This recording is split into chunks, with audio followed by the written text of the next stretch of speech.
सांगली माडखोल या रस्त्यावर एका दुचाकीस्वारावर गव्या रेड्याने हल्ला केल्याने दुचाकीस्वार गंभीर जखमी झाल्याची घटना गुरुवारी मध्यरात्री माडखोल सांगली या दरम्यान मलशेतेवाडी येथे घडली। दुचाकीस्वाराच्या पाठोपाठ असलेल्या दुचाकीस्वारांनी आरडाओरडा केल्याने गव्याने पळ काढला, अन्यथा मोठा अनर्थ घडला असता। सांगली खेळणेवाडी येथील शिवप्रसाद मनोहर सावंत असे या युवकाचे नाव आहे। हा युवक गोवा येथील मोपा विमानतळ येथे कामाला असल्याने नेहमीप्रमाणे कामावरून घरी येत असता ही घटना घडली।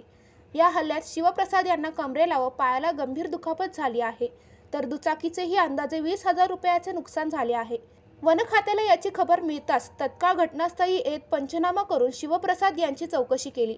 या घटनेमुळे सांगली परिसरात भीतीचे वातावरण पसरले असून वन खात्याने या मुख्य रस्त्यांवर रात्रीच्या वेळी गस्त ठेवावी अशी मागणी नागरिकांनी केली आहे।